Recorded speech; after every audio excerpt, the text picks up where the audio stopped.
नमस्कार दोस्तों, मैं अर्जुन राजपूत। तो जैसा कि लास्ट वीडियो में हमने बात की थी कि भी हम फेसबुक पे जो है वो ऐड अकाउंट कैसे बना सकते हैं, फेसबुक में जो है वो बिजनेस मैनेजर कैसे सेटअप कर सकते हैं। इस वीडियो में हम बात करेंगे कि हम फेसबुक के थ्रू जो है वो एडवर्टाइजिंग कैसे कर सकते हैं। जो भी हमारा प्रोडक्ट अगर हम सेल करना चाहें तो उसको फेसबुक के जो अलग अलग प्लेटफॉर्म्स है, जैसे इंस्टाग्राम हो गया या फिर फेसबुक हो गया, तो उन पे जो है वो कैसे एडवर्टाइज कर सकते हैं, कैसे जो है वो ऐड रन कर सकते हैं और ज़्यादा कस्टमर जो है वो हमारी वेबसाइट पर हम लेके आ सकते हैं। तो सीधा चलते हैं हम कंप्यूटर की स्क्रीन पे और डिटेल में जो है वो इसको समझने की कोशिश करते हैं। तो यहाँ पे हम सिंपली फेसबुक बिजनेस मैनेजर में आ गए हैं और हमारे शर्ट सेलर स्टोरी का जो बिजनेस अकाउंट है वो हमने ओपन करके रखा हुआ है। तो यहाँ पे ऐड रन करने के लिए हमें सिंपली देखिए ऑल टूल्स में जाना है और वहाँ पे हमें ऑप्शन मिलेगा एड्स मैनेजर का। तो सिंपली जैसे ही हम ऐड मैनेजर पे क्लिक करेंगे तो यहाँ पे हमारा जो ऐड अकाउंट खुल जाएगा और यहाँ से हम जो है वो नए ऐड रन कर सकते हैं, कैंपेन जो है वो बना सकते हैं। ओवरव्यू में यहाँ पे आपको थोड़ा सा इसका दे देता हूँ। सबसे ऊपर देखिए कैंपेन के सामने यहाँ पे ऐड अकाउंट दिखा रहा है, SSS add account. Shirt seller story का जो ऐड अकाउंट है वो हमने बनाया था, वो ऐड अकाउंट जो वो यहाँ से सिलेक्ट किया गया है।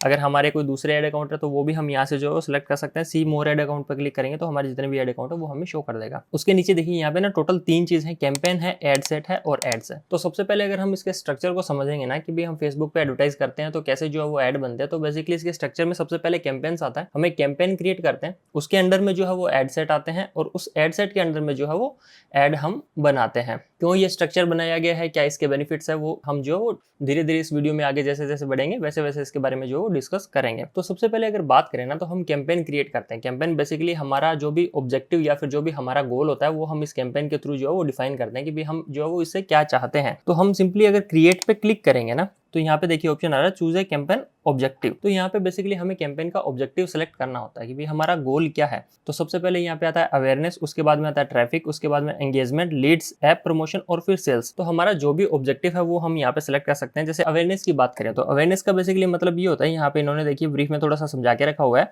कि भी इस ऑब्जेक्टिव में ये होगा कि लोगों को एड इस तरीके से दिखाया जाएगा कि लोग जो है वो हमारी ब्रांड को याद रख सके। इस तरीके से जो है वो हमारी एडवर्टाइजिंग होगी। यहाँ पे ट्रैफिक का सिंपल सा यहाँ पे मतलब रहता है कि ज्यादा से ज्यादा लोग जो है वो हमारी वेबसाइट पे या जहाँ भी हम उनको लेके आना चाहते हैं, चाहे मैसेंजर पे या व्हाट्सएप पे, ज्यादा से ज्यादा लोग जो है वो उसके ऊपर आए। उसके बाद में एंगेजमेंट का रहता है। एंगेजमेंट का मतलब होता है कि जैसे मान लीजिए हमने वीडियो डाली है या फिर कोई भी पोस्ट डाली है तो उसके साथ में ज्यादा से ज्यादा एंगेज करें, उसको लाइक करें, शेयर करें, कमेंट करें, वो उस तरीके की एंगेजमेंट जो है उसके लिए हम जो वो ऐड बनाते हैं बेसिकली। उसके बाद में लीड जनरेशन का काम अगर हम करना चाहते हैं, लीड्स जो है वो हम लेना चाहते हैं, तो उसके लिए हम कैंपेन का ऑब्जेक्टिव लीड सेलेक्ट करेंगे।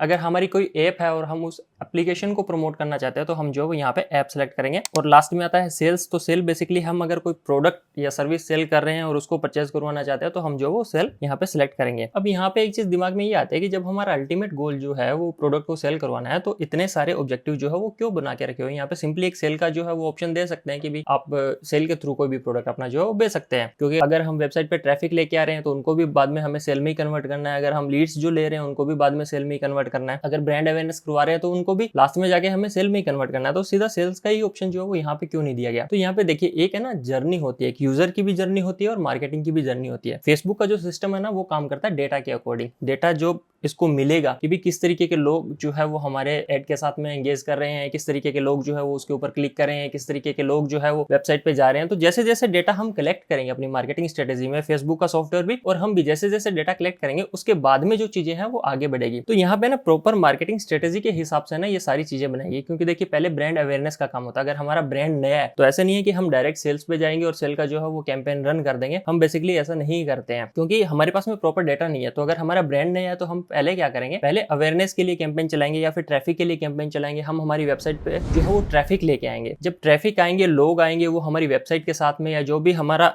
लैंडिंग पेज है उसके साथ में वो एंगेज करेंगे। उसके बाद में हम डेटा लेंगे वहां से कि वो किस तरीके से एंगेज कर रहे हैं, क्या उनका बिहेवियर है। उसके हिसाब से फिर हम हमारी ऑडियंस जो है वो आगे की क्रिएट करेंगे। ऑडियंस क्रिएट करने के बाद में हम देखेंगे कि हाँ ये वाली ऑडियंस जो है ये पोटेंशियल ऑडियंस है या फिर ये हमारी जो है वो सेल में कन्वर्ट हो सकती है। तो हम उनके लिए फिर अलग से एक सेल का जो है वो कैंपेन रन कर सकते हैं। अब यहाँ पे ऐसा नहीं है कि हम डायरेक्टली सेल का कैंपेन रन नहीं कर सकते, हम डायरेक्टली भी सेल का कैंपेन रन कर सकते हैं। कुछ कंडीशंस में ये काम भी करता है, कुछ कंडीशंस में जो ये नहीं काम करता है। तो यहाँ पे देखने वाली चीज ये है कि जो भी हमारे कैंपेन है ना, जो भी कैंपेन के ऑब्जेक्टिव है वो बेसिकली हमारी मार्केटिंग स्ट्रेटेजी से अलाइन होने चाहिए। तो सबसे पहले हमें मार्केटिंग स्ट्रेटेजी बनानी है, उस स्ट्रेटेजी के अकॉर्डिंग फिर हमें जो कैंपेन है उसका ऑब्जेक्टिव सेलेक्ट करना है। ज्यादातर नए जो एडवर्टाइजर होते हैं वो क्या करते हैं, वो डायरेक्टली सेल्स का लगाया कैंपेन रन कर देते हैं, फिर उनको डिजायर्ड रिजल्ट नहीं मिलते तो फिर उसके बाद में वो सोचते हैं कि भाई फेसबुक एड जो वो ढंग से काम नहीं कर रहा है। तो सबसे पहले हमें स्ट्रेटेजी बनानी है कि किस स्ट्रेटेजी से जो है वो हम डेटा कलेक्ट करेंगे, किस स्ट्रेटेजी से हम जो है वो डेटा फेसबुक के सिस्टम को देंगे, या किस स्ट्रेटेजी से जो डेटा है वो हम लेंगे और उसके हिसाब से जो है वो आगे की प्लानिंग हमें करनी होती है। तो अभी हम जो कैंपेन बनाने जा रहे हैं ना, वो बेसिकली कैंपेन बनाने जा रहे हैं ट्रैफिक के लिए। हम ऐसा मान के चलते हैं कि हमारी जो वेबसाइट है शर्ट सेलर स्टोरी की, वो एक नई वेबसाइट है और हमें उसके ऊपर ट्रैफिक लेके आना है। स्टार्टिंग में हम क्या करेंगे, ट्रैफिक लेके आएंगे, ज्यादा से ज्यादा लोगों को उसके ऊपर लेके आएंगे और फिर हम देखेंगे कि वो किस तरीके से जो उसके साथ में इंटरेक्ट कर रहे हैं और फिर उसके हिसाब से जो वो आगे की स्ट्रेटेजी हम बनाएंगे। तो यहाँ से हम ट्रैफिक सेलेक्ट कर देते हैं और उसके बाद में कंटिन्यू पे क्लिक करते हैं।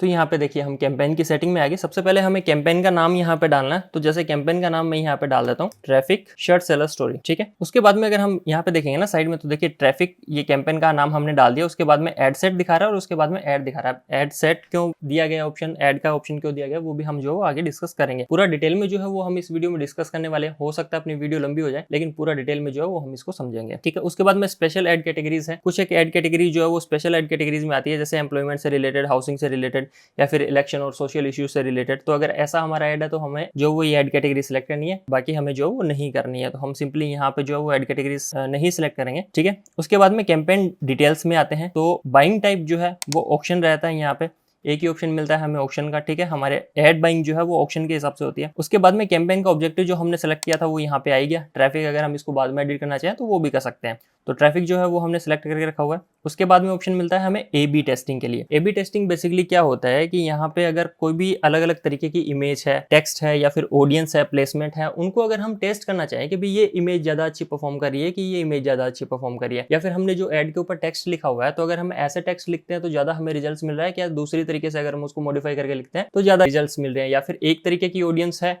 उस पर हमें ज्यादा रिजल्ट्स मिल रहे हैं, या फिर दूसरी तरीके की ऑडियंस है उसके ऊपर हमें ज्यादा रिजल्ट्स मिल रहे हैं। तो इस तरीके के अगर हमें टेस्ट करने हो तो वो बेसिकली ए बी टेस्टिंग में आते हैं। तो ए बी टेस्टिंग हम अभी नहीं करने जा रहे हैं। ए बी टेस्टिंग अगर करें भी तो दूसरी जगह पे हमें भी जो है वो इसके लिए ऑप्शन मिल जाता है, तो वहां से हम इसको कर सकते हैं। अगर हम क्रिएट ए बी टेस्ट पे क्लिक करेंगे तो पहले जब भी हमारा कैंपेन हम बना लेंगे, पूरा सेटअप कर लेंगे, तो हम रीडायरेक्ट हो जाएंगे ए बी टेस्ट बनाने वाले पेज पे। तो इसको भी हम जो वो बंद रखते हैं। उसके बाद में आता है advance campaign budget. Advance campaign budget basically क्या होता है कि हम है ना कैंपेन के लेवल पे ही बजट डिसाइड कर देते हैं। जैसे कि हमने डेली बजट यहाँ पे डिसाइड कर दिया 800 रुपए। तो कैंपेन के अंदर में जितने भी एड सेट होंगे ना, देखिए बजट या तो हम कैंपेन के लेवल पे डिसाइड कर सकते हैं या एड सेट के लेवल पे डिसाइड कर सकते हैं। जैसे मान लीजिए हमने एक कैंपेन बनाया और उसके अंदर में 4 एड सेट हैं, तो हम एड सेट के लेवल पे जाके सबका अलग अलग जो है वो बजट डिसाइड कर सकते हैं। कैंपेन के लेवल पे अगर हम बजट डिसाइड करते हैं तो उसमें क्या रहता है कि भी कैंपेन लेवल पे सेटिंग होने के बाद में सिस्टम जो है वो ऑटोमेटिक बजट डिस्ट्रीब्यूट करता है एड सेट के परफॉर्मेंस के अकॉर्डिंग। जैसे कोई एड सेट जो वो अच्छा परफॉर्म कर रहा है, कोई जो वो अच्छा परफॉर्म नहीं कर रहा, तो जो एड सेट अच्छा परफॉर्म कर रहा है उसके ऊपर जो है वो ज्यादा बजट डालेंगे, या फिर जो अच्छा परफॉर्म नहीं कर रहा उसके ऊपर कम बजट डालेंगे। तो फेसबुक का सिस्टम या फेसबुक का एआई जो है वो अपने हिसाब से जो है वो बजट अलॉट करता है सभी एड सेट्स को बढ़िया और बेहतर रिजल्ट जो है वो लेके आने के लिए। तो हम कैंपेन लेवल पे बजट सेट कर सकते हैं। अगर हम नहीं चाहते कि भी कैंपेन लेवल पे हमें बजट नहीं सेट करना है, हम एड सेट के हिसाब से जो है सबका अलग अलग बजट जो है वो रखेंगे, तो हम जो एड सेट के लेवल पे भी जाके इसको सेट कर सकते हैं। हो सकता है ये एड सेट वाली बातें या सारी चीजें आपको थोड़ी सी कंफ्यूजिंग लगे, क्योंकि हमने एड सेट के बारे में अभी ज्यादा डिस्कस किया नहीं है। जैसे जैसे हम आगे बढ़ेंगे आपके सारे कॉन्सेप्ट जो है वो क्लियर हो जाएंगे। तो यहाँ पे जैसे मान लीजिए मैंने 800 रुपए सेट कर दिया, तो 800 रुपए में क्या होता है कि भी हो सकता है कभी ये एक दिन के 1000 रुपए स्पेंड कर दे, इन्होंने बता के रखा हुआ है, और हो सकता है कि अगले दिन जो है वो 800 रुपए स्पेंड करे। तो थोड़ा बहुत ऊपर नीचे हो सकता है, लेकिन एवरेज जो है वो ये 800 की लेके आने की कोशिश करेगा फेसबुक का सिस्टम, ठीक है। अब कैंपेन की बिड स्ट्रेटेजी की बात करते हैं। तो अगर हम नए हैं और एड रन कर रहे हैं तो हमारे लिए सबसे जो बेस्ट रहता है वो यही है कि भी हाईएस्ट वॉल्यूम पे क्लिक करें, ठीक है। ज्यादा से ज्यादा रिजल्ट जो है वो फेसबुक का सिस्टम लेके आने की कोशिश करेगा अपने बजट के हिसाब से। हम कॉस्ट पर रिजल्ट गोल के हिसाब से भी डाल सकते हैं कि भी हमें जो है वो इस बिड तक ही, जैसे मान लीजिए 15 रुपए डाल दिए कि भी हमें 15 रुपए तक ही रिजल्ट चाहिए, 15 रुपए से ज्यादा के जो है वो हमें रिजल्ट नहीं मिले, तो वो हम यहाँ से डाल सकते हैं। दूसरे ऑप्शन भी डाल सकते हैं, बिड कैप डाल सकते हैं। हम जो भी बिडिंग हो रही है, बेसिकली हमारा एड जब भी रन होता है ना तो बिडिंग होती है, हमारी कॉम्पिटिटर्स भी एड रन करते हैं, हम भी एड रन करते हैं, तो जहां पे भी हमारी एड की प्लेसमेंट होने वाली है उस प्लेसमेंट के हिसाब से जो बिडिंग होती है, तो हम यहाँ पे ना बिड कैप लगा सकते हैं कि भाई इस कैप से ऊपर जो है वो हमारी बिडिंग नहीं होनी चाहिए। तो अगर हमने बिड कैप कुछ ज्यादा नीचे लगा दी तो हो सकता है कि भी हमारा एड शो ही ना करे, और अगर हमने बिड कैप ज्यादा लगा दी तो हो सकता है कि भी हमारा एड दिखे। लेकिन नए अगर हम एडवर्टाइजर हैं और अभी शुरुआत कर रहे हैं तो सबसे बेस्ट ऑप्शन जो है वो हाईएस्ट वॉल्यूम रहता है। ज्यादातर एडवर्टाइजर जो है वो हाईएस्ट वॉल्यूम पे ही रखते हैं। एक बार हमें डेटा मिल जाता है कि भाई किस लेवल तक बिड जा रही है, किस लेवल तक हमें रिजल्ट मिल रहे हैं, आगे की अगर हमें प्लानिंग करिए, फिर हम इन दोनों में जा सकते हैं। लेकिन इनिशियली लेवल पे ये one of the best option यहाँ पे है हाईएस्ट वॉल्यूम वाला। ठीक है, तो हम यहाँ पे एडवांस कैंपेन बजट को एक बार बंद कर देते हैं। हम एडसेट के लेवल पे जाके जो है वो इसको बजट को डिसाइड करेंगे। ठीक है, अब उसके बाद में यहाँ पे देखिए साइड में आते हैं ट्रैफिक एड सेट के ऊपर। अब कैंपेन के अंडर में एड सेट का ऑप्शन जो है वो हमें क्यों दिया गया है, इसको थोड़ा सा हम समझने की कोशिश करते हैं। एक सिनेरियो हम लेके चलते हैं, जैसे मान लीजिए हम है ना शर्ट सेल कर रहे हैं। ठीक है, हमने शर्ट के लिए पेज बनाया, हमारा शर्ट का जो है वो बिजनेस है। अब हम कैंपेन के अंडर में डायरेक्ट भी जो है वो ऐड बना सकते हैं। एड सेट अलग अलग क्यों दिया गया? तो एड सेट बेसिकली ये है कि हम अलग अलग तरीके की ऑडियंस को अगर टारगेट करते हैं ना, तो ये रिकमेंडेड होता है कि भाई हम अलग अलग तरीके के एड सेट्स जो है वो बनाए, ताकि जो हमें डेटा मिले ना वो सेग्रीगेटेड हो, या फिर ऐसा कह सकते हैं कि जो डेटा हमें मिले ना वो डेटा सेगमेंट्स के हिसाब से डिवाइडेड हो। जैसे मान लीजिए मैं शर्ट्स के लिए ऐड चला रहा हूँ, ठीक है, और मेरे को ऐड रन करना है, मेल्स के लिए अलग रन करना है, फीमेल्स के लिए अलग रन करना है। कुछ शर्ट्स मेरे पास में जो मेंस के लिए है, कुछ शर्ट्स मेरे पास में जो वुमेन्स के लिए है। ठीक है, तो अगर मैं एक ही ऐड रन करूंगा, एक ही एड सेट रन करूंगा और उसमें दोनों ही तरीके के ऑडियंस को जो है वो टारगेट करूंगा, तो पूरा ना मिक्सअप हो जाएगा। तो यहाँ पे मैं क्या कर सकता हूँ, मैं एक एड सेट बनाऊंगा, मेंस के लिए अलग बनाऊंगा, वुमेन्स के लिए अलग बनाऊंगा। मेंस के अंडर में जो मैं ऐड रखूंगा वो ऐसे एड्स बना के रखूंगा जो स्पेशली मेंस के लिए बनाएंगे। उसमें फोटोज सारी जितने भी क्रिएटिव्स है अपने वो उसके हिसाब से रखूंगा। वुमेन्स के लिए अगर मैं बना रहा हूँ तो उनका एड सेट मैं अलग से बनाऊंगा और उनके अंदर जो भी शर्ट्स की फोटोज होगी वो सब वो होगी जो वुमेन्स के लिए होगी। तो एक तो इस तरीके से हम जो वो अलग अलग एड सेट बना सकते हैं। दूसरा, जैसे मान लीजिए कि मेरे को ऐड बनाना है और मेरे को अलग अलग स्टेट के हिसाब से जो है वो लोगों को टारगेट करना है। जैसे मान लीजिए मैं गुजरात में भी टारगेट कर रहा हूँ और पंजाब में भी टारगेट कर रहा हूँ, और मैं ये चाहता हूँ कि भाई गुजरात के लोगों को जो ऐड है मेरा वो गुजराती में दिखे और जो पंजाब के लोग हैं उनको जो मेरा ऐड दिख रहा है वो पंजाबी में दिखे। तो मैं क्या कर सकता हूँ, मैं अलग अलग एड सेट बना सकता हूँ और उन एड सेट के अंदर जो भी मेरे फोटोज इमेजेस जो है गुजरात में जो भी टारगेट कर रहा हूँ उसका जो ऐड की लैंग्वेज है वो मैं गुजराती रख सकता हूँ, जो पंजाब में टारगेट कर रहा हूँ उसकी लैंग्वेज जो है वो पंजाबी रख सकता हूँ। इसी तरीके से अगर मैं और किसी स्टेट में टारगेट कर रहा हूँ तो मैं उसके हिसाब से जो है वो उनकी लैंग्वेज और वो सारी चीजें रख सकता हूँ। उसके बाद में अगर मैं अलग अलग सिटीज में टारगेट कर रहा हूँ तो उसके हिसाब से भी मैं अलग अलग एड सेट बना सकता हूँ। एज के हिसाब से भी जो है वो मैं अलग अलग बना सकता हूँ। तो इसका बेनिफिट ये मिलता है हमको कि हम चेक कर सकते हैं बेसिकली कि भाई कौन सी जगह पे हमारा ऐड किस तरीके से परफॉर्म कर रहा है। भाई गुजरात में जो हमने ऐड चलाया वो इस तरीके से परफॉर्म कर रहा है, पंजाब में जो चलाया वो ऐड इस तरीके से परफॉर्म कर रहा है। उसके अलावा जो मेंस के लिए हम शर्ट बेच रहे थे उसका जो ऐड है वो अलग तरीके से परफॉर्म कर रहा है, जो वुमेन्स के लिए शर्ट्स थी उनका ऐड जो वो अलग तरीके से परफॉर्म कर रहा है। तो हमें अलग अलग तरीके से जो है वो डेटा मिल जाता है और फिर हम उसके बेसिस पे जो है वो अपने आगे के डिसीजंस ले सकते हैं कि भाई किस पे जो है वो हमें बजट बढ़ाना है या फिर किस में हमें जो वो क्रिएटिव चेंज करने हैं या फोटो चेंज करनी है, वो सारी चीजें जो हम कर सकते हैं। तो बेसिकली इसके लिए हमें अलग अलग लेवल पे ना एड सेट के ऑप्शन मिलते हैं कि भाई एक कैंपेन के अंडर में हम अलग अलग एड सेट्स बना सकते हैं ताकि हम डेटा ले, बाद में जब भी हमें डेटा मिले तो हम उसको सही तरीके से जो है वो एनालाइज कर पाएं और सही तरीके से जो है वो आगे के डिसीजंस बना पाएं। वरना क्या होगा, अगर मैं एक ही ऐड बना दूंगा, वो ऐड जो है वो सभी जगह पे चल रहा है, तो जो भी डेटा मिलेगा वो मेरे को मिक्स डेटा मिलेगा। हम उसको डिफरेंशिएट नहीं कर पाएंगे कि भाई कौन सी जगह पे हमारा ऐड जो वो अच्छा परफॉर्म किया, कौन सी जगह पे ऐड जो है वो अच्छा परफॉर्म नहीं किया। तो इस तरीके से हम जो अलग अलग एड सेट बना सकते हैं। तो एड सेट पे आने के बाद में हम यहाँ पे एड सेट का नाम डालेंगे। तो यहाँ पे एड सेट बना देते हैं मेंस शर्ट। ठीक है, मेंस के लिए हम जो है वो शर्ट का एक कैंपेन चला रहे हैं। कैंपेन का ऑब्जेक्टिव हमारा ट्रैफिक लेके आना और एक एड सेट बना दिया हमने मेंस शर्ट। ऐसे ही हम एक और एड सेट बना सकते हैं वुमेन्स के लिए कि भी वुमेन्स शर्ट लेंगे, उसमें जो अलग क्रिएटिव अलग फोटोज डालेंगे। ठीक है, उस टारगेटिंग भी अलग होगी। इस एड सेट में हम टारगेटिंग करेंगे ओनली मेंस को, उस एड सेट में हम टारगेटिंग करेंगे ओनली वुमेन्स को। ठीक है, तो इस तरीके से अब बात करते हैं कन्वर्जन की। क्योंकि कन्वर्जन जो है वो क्या है, हम जो भी ऐड के ऊपर क्लिक करेंगे उनको बेसिकली हम कहाँ पे लेके आना चाहते हैं। हम वेबसाइट पे लेके आना चाहते हैं, ऐप पे लेके आना चाहते हैं, हम उनको अपने मैसेंजर में लेके आना चाहते हैं, व्हाट्सएप पे लेके आना चाहते हैं या फिर कॉल्स में लेके आना चाहते हैं। तो हम वेबसाइट पे रीडायरेक्ट करना चाहते हैं तो यहाँ पे वेबसाइट सेलेक्ट कर लेंगे। अगर हमारा और कोई है, जैसे मान लीजिए मैसेंजर में या व्हाट्सएप पे कहीं पे भी लेके आना चाहते हैं, तो अपनी चॉइस के अकॉर्डिंग जो हम यहाँ पे सेलेक्ट कर लेंगे। तो हमारी बेसिकली वेबसाइट है तो हम यहाँ पे जो वेबसाइट सेलेक्ट कर लेंगे कि ट्रैफिक जो है वो हमें वेबसाइट पे चाहिए, वेबसाइट पे जो कस्टमर्स आना चाहिए। ठीक है, अब यहाँ पे आता है परफॉर्मेंस गोल। परफॉर्मेंस गोल हमारा क्या होना चाहिए कि ये जब भी एड रन होगा तो इसका परफॉर्मेंस गोल यहाँ पे कुछ एक ऑप्शन हमें दिए गए ट्रैफिक के लिए। एक तो maximize number of landing page views के जो है वो नंबर ज्यादा होने चाहिए कि जो भी हमारा लैंडिंग पेज है उस पर ज्यादा से ज्यादा कस्टमर आने चाहिए। उसके बाद में आता है नंबर ऑफ लिंक क्लिक्स कि भाई लिंक क्लिक सबसे ज्यादा होने चाहिए।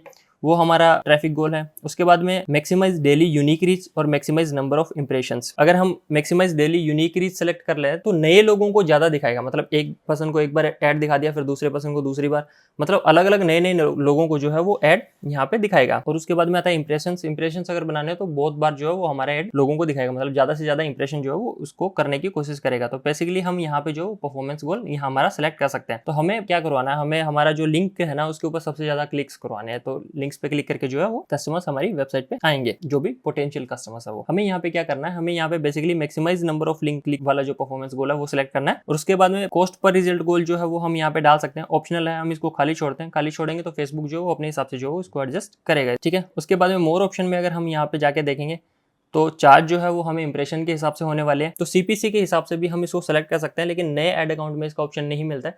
पुराने ऐड अकाउंट में कुछ एक केसेस में जो है वो हमें सीपीसी का ऑप्शन मिलता है, लेकिन ज्यादातर हमारे जो चार्जेस होते हैं, जो इस चीज के लिए हमें चार्ज होंगे फेसबुक पे ऐड रन करने के लिए, वो होता है इंप्रेशन। तो इंप्रेशन के हिसाब से हमें जो वो चार्ज होने वाले हैं। डिलीवरी टाइप यहाँ पे स्टैंडर्ड ही रहती है, इसको हम यहाँ पे नहीं एडिट कर सकते, ठीक है। उसके बाद में यहाँ पे रहता है डायनामिक क्रिएटिव का ऑप्शन। डायनामिक क्रिएटिव का ऑप्शन अगर हम यहाँ से ऑन कर देते हैं तो उसमें बेसिकली क्या होता है कि हमारे जो भी क्रिएटिव हमने बनाए हैं ना, जो भी हमारी फोटोज है, इमेजेस है, वो फेसबुक क्या है अपने हिसाब से जो उनको एडजस्ट करेगा अलग अलग जगह पे प्लेसमेंट देने के लिए। जैसे मान लो वो स्टोरी में दिखा रहा है, उसको न्यूज फीड में दिखा रहा है, या फिर कहीं पे रील्स के बीच में दिखा रहा है, या फिर एक्सप्लोर वाले ऑप्शन में दिखा रहा है, कहीं पे भी दिखा रहा है, तो वो अलग अलग तरीके से जो है फेसबुक का सिस्टम उसको कंट्रोल करेगा, अलग अलग तरीके से उसको डिजाइन करके क्रॉप करके और अपने हिसाब से जो है उसको दिखाएगा, उसके वेरिएशन जो है वो अलग अलग तरीके से बना के। तो इसको हम जो है वो एक बार ऑफ रखते हैं। उसके बाद में आगे बजट पे, तो जैसा कि हम कैंपेन लेवल पे बजट सेट कर रहे थे, अभी हम यहाँ पे बजट सेट कर रहे हैं एड सेट के लेवल पे। तो यहाँ पे हमने जो मेन शर्ट का एड सेट बनाया ना, इसके लेवल पे हम जो है वो बजट सेट करने जा रहे हैं। तो बजट में हमें बेसिकली दो ऑप्शन मिल रहे हैं। सबसे पहला है डेली बजट का, उसके बाद में आता है लाइफ टाइम बजट का। तो हम डेली बजट भी सेट कर सकते हैं, लाइफ टाइम बजट भी सेट कर सकते हैं। जैसे डेली बजट हमने 800 रुपये का डाल दिया कि भी 800 रुपये जो है लगभग डेली के स्पेंड होने चाहिए। अगर हम चाहते हैं कि भाई नहीं हमको एक महीने के लिए चलाना और हम लाइफ टाइम बजट डालना चाहते हैं, तो हम यहाँ पे जैसे मान लीजिए 14,000 रुपये हमने डाल दिया कि भी ओवरऑल 14,000 रुपये जो है वो आपको स्पेंड करने हैं। वो आप अपने हिसाब से देखो भी कैसे आपको स्पेंड करना है, ठीक है। तो हम यहाँ पे डेली बजट रखते हैं 800 रुपये का, ठीक है। हम ऐड जो है वो यहाँ से शेड्यूल कर सकते हैं, स्टार्ट डेट रख सकते हैं, एंड डेट रख सकते हैं इसकी। अब यहाँ पे जो नेक्स्ट ऑप्शन हमें मिलता है ना, वो मिलता है ऑडियंस सेलेक्ट करने का। तो बेसिकली हम यहाँ से जो ऑडियंस सेलेक्ट करेंगे कि भी हमारा जो ये ऐड है वो कौन सी ऑडियंस को दिखने वाला है। ऑडियंस सेलेक्ट करने से पहले मैं आपको यहाँ पे एक चीज बता देना चाहता हूँ कि जब भी हम एडवर्टाइजिंग करें तो हमारे लिए ये इंपॉर्टेंट है कि हमारी ऑडियंस की जो भी कैरेक्टरिस्टिक्स है या जिस भी टाइप की हमारी ऑडियंस है, जो भी उनके एट्रीब्यूट्स है, वो हम पहले से ही पता कर लें कि भी हमारा जो भी पोटेंशियल कस्टमर्स होने वाले हैं वो किस चीज में इंटरेस्ट रखते हैं, क्या उनका एज ग्रुप है, उनके डेमोग्राफिक्स क्या है, उनके बिहेवियर्स क्या है। जितनी भी इन्फॉर्मेशन हम ले सकते हैं ना, पहले उतनी इन्फॉर्मेशन जो हमारे पास में होनी चाहिए, क्योंकि इसकी ऊपर जो है वो हमारे ऐड की परफॉर्मेंस बहुत ज्यादा डिपेंड करती है कि भी हमारा ऐड जो वो कैसा परफॉर्म करेगा। अगर हमने सही ऑडियंस को टारगेट कर लिया ना, एकदम बढ़िया तरीके से डिफाइन करेंगे, तो हमारी ज्यादा चांसेस है कि भी हमारी सेल्स हमें ज्यादा मिले और हम अच्छे तरीके से जो वो एडवर्टाइजिंग कर पाए। तो बेसिकली हमारी ऑडियंस की डिटेल जो है वो हमारे पास में होनी चाहिए। क्या क्या ऑप्शन हमें यहाँ पे मिलते हैं वो हम एक बार चेक कर लेते हैं।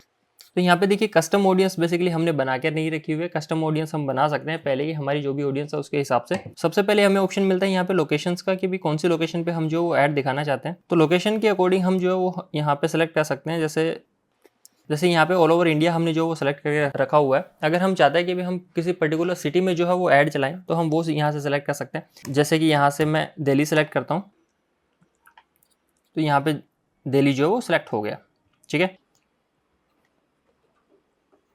तो अभी हमारे ऐड जो है वो सिर्फ दिल्ली में ही दिखाएंगे। उसके बाद में अगर और कोई सिटी अगर मैं यहाँ पे सेलेक्ट करना चाहता हूँ, जैसे अहमदाबाद सेलेक्ट करता हूँ, अहमदाबाद गुजरात इंडिया। अब देखिए अहमदाबाद में हमें ऑप्शन मिल रहा है यहाँ पे रेडियस का कि भी कितने रेडियस में हमें जो है वो ऐड दिखाना है। अहमदाबाद जो भी सिटी है उसका रेडियस जो है वो हम यहाँ से सेलेक्ट कर सकते हैं।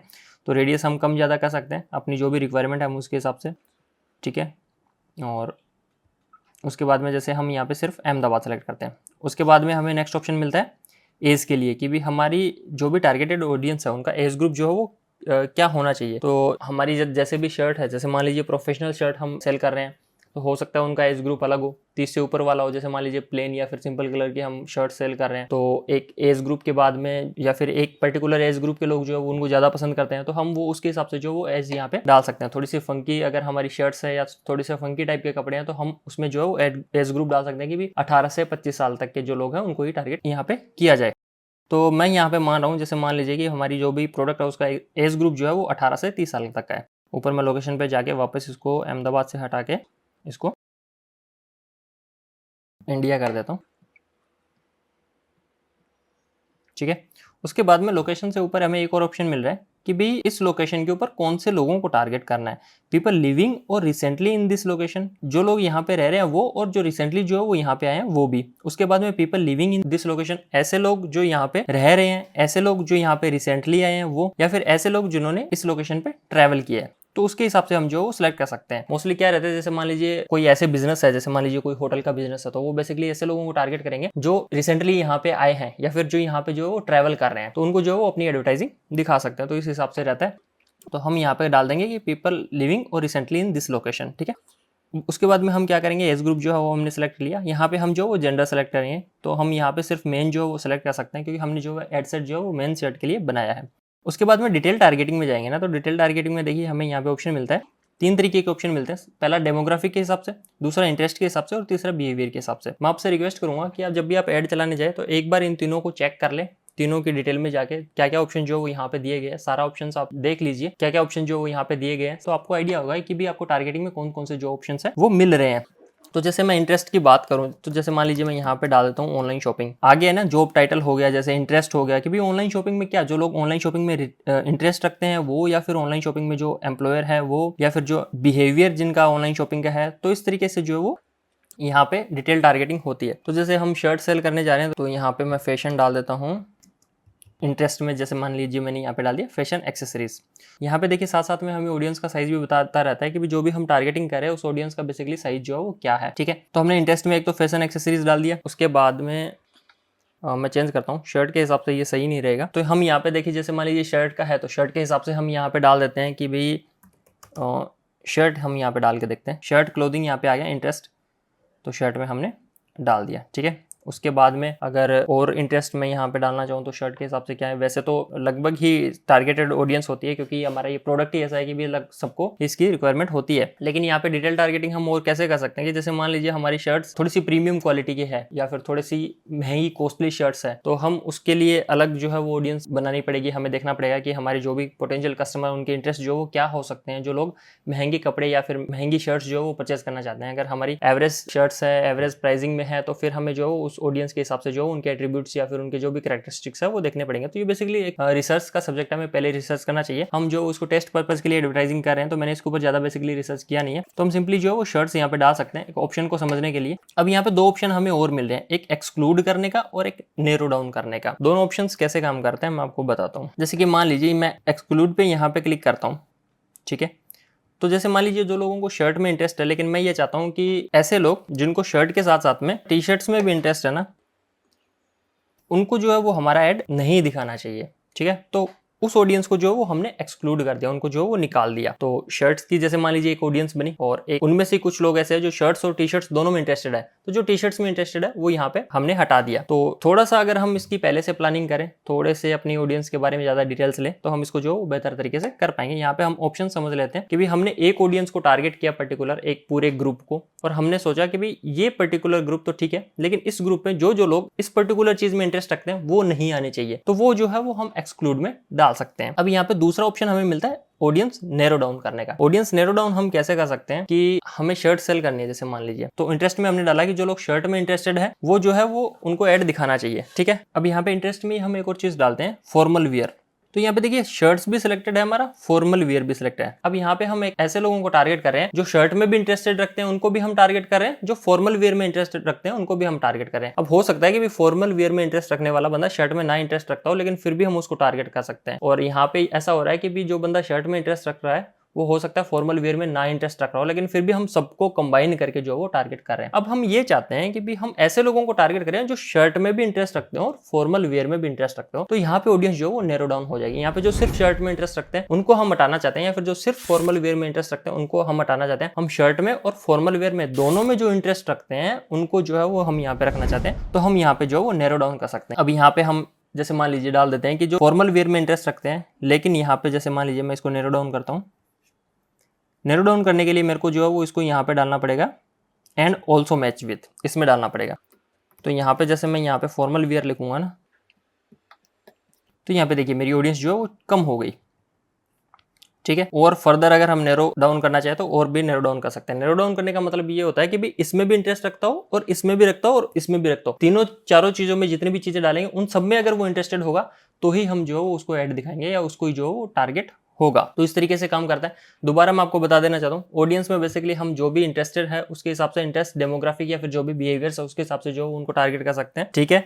और एक्सक्लूड में हम ये करते हैं कि भी इस पर्टिकुलर ऑडियंस को ऐड नहीं दिखाना तो उसको जो है वो हम एक्सक्लूड कर देते हैं। और नैरो डाउन में हम क्या करते हैं कि भी हम स्पेसिफिक हो जाते हैं कि भी जो पर्सन है वो इसमें भी इंटरेस्टेड होना चाहिए, इसमें भी इंटरेस्टेड होना चाहिए और ये जो है वो उसकी फैसिलिटी या क्वालिटी या कैरेक्टरिस्टिक जो भी बोलो आप वो होना चाहिए। एक और ऑप्शन देखते हैं यहाँ पे नैरो डाउन में हमें क्या क्या ऑप्शन मिल रहे हैं। तो सजेशंस में जैसे ब्राउज हम करेंगे तो बिहेवियर के हिसाब से अगर हम देखें तो एनिवर्सरी डाल देते हैं कि भी ऐसे लोग जिनकी एनिवर्सरी जो है वो 60 से 90 दिनों के अंदर अंदर है, ये हमने नैरो डाउन कर दिया। तो हमने क्या डाला है बेसिकली कि इसको मैं हटा देता हूँ यहाँ से। तो हमने देखिए इंटरेस्ट में डाला कि जो लोग फॉर्मल वेयर में इंटरेस्टेड हो, ठीक है, और हम शर्ट सेल करने जा रहे हैं तो मैं इसमें शर्ट्स डालता हूँ कि जो लोग शर्ट्स में इंटरेस्टेड हो, ठीक है, and also match with, also किसके साथ में मैच होने चाहिए कि जिनकी एनिवर्सरी है आने वाले टाइम में वो लोग भी, और जो लोगों का टी शर्ट में इंटरेस्ट हो वो ना हो, उनको हमने जो एक्सक्लूड किया है। तो एक्सक्लूड को एक बार हटा देते हैं हम यहाँ से। जो लोग शर्ट में इंटरेस्टेड है और जिनकी एनिवर्सरी जो वो आने वाली है, तो यहाँ पे देखिए नैरो हो गया ना एकदम, 8600 से 10100 तक की जो है वो ऑडियंस साइज इसका पर्टिकुलर है जिनकी एनिवर्सरी भी आने वाली है और जो शर्ट्स में जो इंटरेस्टेड भी है। तो इस तरीके से बेसिकली ये चीज़ें काम करती है। ठीक है। अब यहाँ पे हमें एक ऑप्शन मिलता है एडवांटेज डिटेल टारगेटिंग। तो यहाँ पे बेसिकली क्या होता है कि फेसबुक जो है वो अपने हिसाब से भी टारगेटिंग करता है। जैसे मान लीजिए हमने एक ऑडियंस बनाई और हम उसको जो है वो टारगेट कर रहे हैं। अब फेसबुक को लगता है कि भी आपने जो ऑडियंस बनाई है ना, इस ऑडियंस के साथ साथ ये लोग भी जो है वो भी इसके बायर हो सकते हैं या जो पर्टिकुलर चीज में जो परचेज कर सकते हैं या जो भी हम उनसे एक्शन करवाना चाहते हैं वो कर सकते हैं। ठीक है। तो फेसबुक जो है वो उनको भी ऐड जो है वो दिखाएगा। फेसबुक अपना AI यूज करेगा बेसिकली और उन लोगों को भी ऐड दिखाएगा जो हमने जो ऑडियंस में सेलेक्ट नहीं किए, लेकिन फेसबुक को लगता है कि भी उन लोगों को ऐड जो वो दिखाना चाहिए। तो उसके हिसाब से हम जो यहाँ पे क्लिक कर सकते हैं, अगर हम चाहें तो कर सकते हैं। अगर हम स्पेसिफिक है, हमें पता है कि हाँ भाई हमारी ऑडियंस टारगेटिंग एकदम सही है तो हम इसको नहीं करेंगे। अगर हमें लगता है कि हाँ थोड़ा बहुत जो फेसबुक के सिस्टम को भी काम कर देना चाहिए, क्या पता बढ़िया रिजल्ट मिल जाए, तो हम जो इसको सेलेक्ट कर सकते हैं। तो इस तरीके से हमें यहाँ पे टारगेटिंग के ऑप्शन मिल जाते हैं। टारगेटिंग के ऑप्शन के लिए या फिर ऑडियंस के ऑप्शन के लिए एक बार आप जो है वो इसको देख लेना, फीचर जाके देख लेना। जब जितने भी है जो भी इसमें ऑप्शंस दिए गए सबको आप वन बाय वन चेक करोगे तो आपको डिटेल में जो वो समझ में आ जाएगा। उसके बाद में नेक्स्ट ऑप्शन हमें जो वो मिल रहा है प्लेसमेंट के लिए। तो प्लेसमेंट बेसिकली फेसबुक पे हमारा ऐड जो वो कहाँ पे प्लेस होगा। फेसबुक के बहुत सारे ऑप्शंस है, जैसे मान लीजिए फेसबुक खुद हो गया, उसके बाद में इंस्टाग्राम हो गया। इंस्टाग्राम के बाद में भी अगर हम बात करें कि भी इंस्टाग्राम में कहाँ पे न्यूज़ फीड में या फिर स्टोरी में, फेसबुक पे स्टोरी में या फिर न्यूज़ फीड में या फिर वीडियोज़ में कहाँ पे बेसिकली जो हमारा ऐड प्लेस होने वाला है, तो उसको हम प्लेसमेंट बोलते हैं। तो यहाँ पे ये जो है वो ऑटोमेटिक प्लेसमेंट है। एडवांटेज प्लस प्लेसमेंट ये रिकमेंडेड है, ऑटोमेटिक है, फेसबुक अपने हिसाब से डिसाइड करता है। यहाँ पे मैनुअल प्लेसमेंट पे अगर हम क्लिक करेंगे तो हम जो अपने हिसाब से प्लेटफॉर्म डिसाइड कर सकते हैं कि भी फेसबुक में, ऑडियंस नेटवर्क में, इंस्टाग्राम में, मैसेंजर में कहाँ पे हम जो अपना ऐड दिखाना चाहते हैं। जैसे मान लीजिए हम सिर्फ इंस्टाग्राम पे अपना ऐड जो है वो दिखाना चाहते हैं, तो हम क्या करेंगे, सिर्फ इंस्टाग्राम जो है यहाँ से सेलेक्ट कर लेंगे। ठीक है। इंस्टाग्राम हमने सेलेक्ट कर लिया। अब इंस्टाग्राम में भी हम यहाँ पे नैरो डाउन कर सकते हैं कि भी हमको इंस्टाग्राम फीड में ऐड दिखाना है, इंस्टाग्राम एक्सप्लोर में दिखाना है, एक्सप्लोर होम में दिखाना है, इंस्टाग्राम शॉप में दिखाना है, स्टोरीज और रील्स के ऑप्शन जो हमें यहाँ पे मिल रहे हैं। तो हम अपने हिसाब से जो सेलेक्ट कर सकते हैं। हम चाहते हैं कि भी नहीं, हमें इंस्टाग्राम रील में जो है वो ऐड नहीं दिखाना, स्टोरीज में जो है वो ऐड नहीं दिखाना, सिर्फ एक्सप्लोर होम में दिखाना है, इंस्टाग्राम शॉप पे नहीं दिखाना और इंस्टाग्राम फीड में दिखाना। तो हम जो अपने हिसाब से सेलेक्ट कर सकते हैं। सिर्फ इंस्टाग्राम फीड में दिखाना तो वो हमने यहाँ से सेलेक्ट कर लिया कि अभी जो हमारा ऐड चलेगा वो सिर्फ इंस्टाग्राम के फीड में ही दिखेगा। ठीक है। तो यहाँ से हम बेसिकली क्या कर सकते हैं, हमारा जो ट्रैफिक है वो हम वेबसाइट पे लेके जाना चाहते हैं या कहाँ पे लेके जाना चाहते हैं वो हम सेलेक्ट करेंगे। उसके बाद में अपनी ऑडियंस जो है वो सेलेक्ट करेंगे। उसके बाद में प्लेसमेंट जो है वो सेलेक्ट करेंगे कि कहाँ पे हम जो ऐड दिखाने वाले हैं। अब नेक्स्ट हम आ जाते हैं ऐड के ऊपर। तो यहाँ पे बेसिकली हमारी ऐड की जो है वो कॉपी क्रिएट होगी, हमारा ऐड जो वो क्रिएट होगा। तो ऐड नेम हम यहाँ पे डाल सकते हैं। जैसे मान लीजिए हमने डाल दिया कैजुअल शर्ट्स। ठीक है। कैजुअल शर्ट के लिए हम जो ऐड बनाने जा रहे हैं। अब उसके बाद में हमें ऑप्शन मिलता है फेसबुक पेज का और इंस्टाग्राम पेज का। तो इंस्टाग्राम अकाउंट जो है वो हम यहाँ से सेलेक्ट कर सकते हैं। ठीक है। इंस्टाग्राम अकाउंट हमने सेलेक्ट कर लिया। अब एड सेटअप पे हम क्लिक करेंगे तो यहाँ पे हमें ऑप्शन मिल रहा है क्रिएट एड का, यूज एग्जिस्टिंग पोस्ट का और क्रिएटिव हब मॉकअप का। तो हम नया एड जो वो क्रिएट करने वाले हैं तो हम क्रिएट एड के ऑप्शन पे जो इसको रखते हैं। अब यहाँ पे क्रिएटिव सोर्स क्या है, मतलब जो भी हमारी इमेजेस है, वीडियोस है, वो क्या है, हम अपलोड करने वाले हैं कि हम कैटलॉग करने वाले हैं। तो कैटलॉग हमारी है नहीं, तो हम क्या करेंगे, मैनुअल अपलोड पे जो इसको क्लिक करेंगे। उसके बाद में फॉर्मेट हम क्या रखने वाले हैं, सिंगल इमेज और वीडियो हम इसके अंदर रखने वाले हैं, या फिर कैरोसेल जो है वो हम इसका रखने वाले हैं, जो स्क्रोलेबल होता है ना जैसे इंस्टाग्राम में आता है, वो हम इसको रखने वाले हैं, या फिर कलेक्शन जो है वो हम बनाने वाले हैं। तो हम यहाँ पे कैरोसेल जो है वो सिलेक्ट कर सकते हैं। ठीक है, मल्टी एडवर्टाइजर ऐड में बेसिकली क्या होता है, कई बार हम देखते हैं ना कि भाई बहुत सारे एडवर्टाइजर के ऐड जो वो एक साथ में दिखाते हैं, वो कैरोसेल टाइप में ही होता है। वहाँ पे जो है वो स्क्रॉल करके जो है वो ऑडियंस होती है वो देख सकते हैं, अगर वो इंटरेस्टेड होते हैं तो उस पर क्लिक कर लेते हैं। तो हम वैसा ऐड दिखाना चाहते हैं कि नहीं दिखाना चाहते, वो ऑप्शनल है, हम यहाँ से जो वो सिलेक्ट कर लेते हैं। ठीक है, उसके बाद में आते हैं ऐड क्रिएटिव में। तो एटलीस्ट 2 कार्ड तो हमें चाहिए। ठीक है, तो हम ऐड कार्ड पे क्लिक करते हैं, इमेज पे जो वो क्लिक करते हैं, इमेज जो है वो हम यहाँ से अपलोड करते हैं, हमने जो क्रिएटिव बना के रखे हैं उसकी 2 जैसे मान लीजिए हमने क्रिएटिव बना के रखे हैं, उनको हम जो अपलोड कर देते हैं। दोनों इमेज जो है वो हम सेलेक्ट कर लेते हैं और कंटिन्यू पे क्लिक करते हैं। तो ये देखिए 2 हमारे जो वो कार्ड हो गए, सबसे पहला ये, उसके बाद में ये वाला। अब यहाँ पे जो है वो हम हेडलाइंस जो है वो अपनी डाल सकते हैं, जैसे मेंस शर्ट्स। यहाँ पे साइड में जो है वो हमें प्रीव्यू दिखाएगा कि किस तरीके से बेसिकली जो वो ये दिखने वाला है। ठीक है, उसके बाद में डिस्क्रिप्शन ऐड हम कर सकते हैं कि ऑल इंडिया शिपिंग अवेलेबल। ठीक है, उसके बाद में हमें यहाँ पे वेबसाइट का यूआरएल डालना है, कहाँ पे हम जो वो कस्टमर को लेके जाना चाहेंगे, कहाँ पे जो वो क्लिक करेंगे तो वो पहुँचेंगे। ठीक है, तो यहाँ पे हमने यूआरएल डाल दिया। अब यहाँ पे दूसरी इमेज आ गई, दूसरी इमेज की भी जो है वो हम हेडलाइन अलग से डाल सकते हैं कि जैसे wide range of colour option available. ठीक है, तो यहाँ पे ये देखिए ये दूसरी इमेज है, उसके अंदर में जो है वो ये हाईलाइट या फिर ये डिस्क्रिप्शन जो शो होगी। ठीक है, उसके बाद में अगर हम और कार्ड ऐड करना चाहिए, मतलब और फोटो या वीडियो एक कैरोसेल में जो वो ऐड करना चाहिए, तो वो हम यहाँ से कर सकते हैं। तो बेसिकली हमने 2 यहाँ पे देखिए जो फोटोज है वो ऐड की है। ऐड प्रीव्यू जो है वो हमें यहाँ पे दिखा देता है। यहाँ पे हमने दोनों पे वेबसाइट का यूआरएल जो है वो डाल दिया। अब यहाँ पे देखिए कैरोसेल ऑप्टिमाइजेशन में क्या है कि automatically show the best performing card first. तो ये जो जितने भी हमने क्रिएटिव्स डाले, जितनी फोटोज डाली है, जो बेस्ट परफॉर्मिंग होगा ना वो ऑटोमेटिकली पहले दिखाएगा। ये अगर हम ऑप्शन सेलेक्ट करके रखते हैं तो फेसबुक जो है वो अपने हिसाब से जो वो इसको अरेंज कर लेगा। और एक ऑप्शन है कि add a card at the end with your page profile picture. तो लास्ट में जो वो अपने पेज की प्रोफाइल पिक्चर है उसका जो वो कार्ड ऐड हो जाएगा। तो ये ऑप्शन हम अपनी रिक्वायरमेंट के हिसाब से अगर सेलेक्ट करना चाहें तो सेलेक्ट कर सकते हैं। ठीक है, टेक्स्ट ऑप्शन अगर हम कोई ऐड करना चाहें तो वो हम कर सकते हैं, जैसे वेबसाइट का है यहाँ पे। अब उसके बाद में हम यहाँ से जो वो सेलेक्ट कर सकते हैं कि भी हमारा कॉल टू एक्शन बटन क्या होने वाला है। कॉल टू एक्शन बटन में get quote, apply now, book now, contact us, download, जो भी हमारे कॉल टू एक्शन बटन हम देना चाहिए दे सकते हैं। जैसे एप्लीकेशन है तो हम डाउनलोड का दे सकते हैं, अगर हम व्हाट्सएप पे मैसेज करवा रहे हैं या फिर कॉल करवा रहे हैं तो कॉन्टैक्ट अस का दे सकते हैं। ठीक है, तो हम यहाँ पे कॉल टू एक्शन का बटन देते हैं ऑर्डर नाउ। तो यहाँ पे देखिए ऐड के नीचे ऑर्डर नाउ का ऑप्शन आएगा। डायरेक्ट कस्टमर या फिर जो भी हमारे जिनको हम ऐड दिखा रहे हैं हमारी ऑडियंस को, वो ऑर्डर नाउ पे क्लिक करके इसको जो है वो परचेस कर सकते हैं। तो यहाँ पे वेबसाइट आ गई, वेबसाइट का यूआरएल आ गया, डेस्टिनेशन। ठीक है, अब उसके बाद में हमें ऑप्शंस मिलते हैं ट्रैकिंग के लिए। ट्रैकिंग के ऑप्शन क्या होते हैं कि भी जो भी हमारा एड रन हो रहा है उसके बाद में जो भी विजिटर्स हमारी वेबसाइट पे आ रहे हैं वो क्या एक्टिविटी कर रहे हैं। अगर हम उनको ट्रैक करना चाहते हैं कि भी वो सेल्स में कन्वर्ट हुए कि नहीं हुए, कौन से जो विजिटर्स है वो सेल्स में कन्वर्ट हो रहे हैं, तो उसके लिए हम जो ट्रैकिंग सेटअप कर सकते हैं। ट्रैकिंग में हम क्या कर सकते हैं, वेबसाइट इवेंट सेटअप कर सकते हैं। हमें जो पिक्सल हमारी वेबसाइट में ऐड करना पड़ेगा। पिक्सल बेसिकली एक कोड होता है जो हम अपनी वेबसाइट पर लगाते हैं। उसके बाद में फेसबुक जो एक्टिविटीज ट्रैक करता रहता है कि भाई ऐड के थ्रू ये विजिटर आया, ये वेबसाइट पे आया, इन्होंने होम पेज विजिट किया, या फिर इन्होंने जो वो ऐड टू कार्ट किया, इसके बाद में उन्होंने पेमेंट वाले ऑप्शन पे गए, या फिर उन्होंने कितने प्रोडक्ट्स जो वो देखे, वो सारी एक्टिविटी जो वो ट्रैक होती है। तो ये हम यहाँ से सेटअप कर सकते हैं। ऐप इवेंट जो है वो हम यहाँ से सेटअप कर सकते हैं। ऑफलाइन इवेंट जो है वो हम सेटअप कर सकते हैं। ऑफलाइन इवेंट उनके लिए रहता है, जैसे मान लीजिए हमारा कोई ऑफलाइन स्टोर है तो उसके ऊपर जैसे कन्वर्जन हुआ तो वो तो फेसबुक को पता नहीं चलेगा, क्योंकि ऐड देख के कोई भी पर्सन अगर हमारे ऑफलाइन स्टोर पे आ रहा है उसके बाद में वो परचेज कर रहा है कि नहीं कर रहा है, उसका फेसबुक को क्या पता चलेगा। तो उसके लिए हम जो ऑफलाइन इवेंट यहाँ से सेटअप कर सकते हैं। बेसिकली यहाँ पे हमें जो है वो डेटा अपलोड करना रहता है, हमारी जो भी सेल्स और इंटरेक्शन है उसका डेटा अपलोड करना रहता है। उसके बाद में हम जो उसको ट्रैक कर सकते हैं। तो यहाँ पे हमें देखिए जो इतने ऑप्शन है वो मिल जाते हैं। तो इस तरीके से हम जो है वो अपना ऐड रन कर सकते हैं। सिंपली हम पब्लिश के ऊपर क्लिक करेंगे तो यहाँ पे देखिए पेमेंट मेथड जो है वो ऐड करने के लिए हमें बोलेगा, तो हम जो भी हमारा पेमेंट मेथड है उसके हिसाब से पेमेंट जो है वो उसमें ऐड कर सकते हैं और अपना ऐड जो है वो रन कर सकते हैं। तो इस तरीके से जो बेसिकली फेसबुक एड मैनेजर में जो है वो हम ऐड रन कर सकते हैं। काफ़ी सारे ऑप्शंस रहते हैं, काफ़ी सारी चीज़ें रहती है जो बिजनेस टू बिजनेस वेरी करती है, प्रोडक्ट टू प्रोडक्ट वेरी करती है।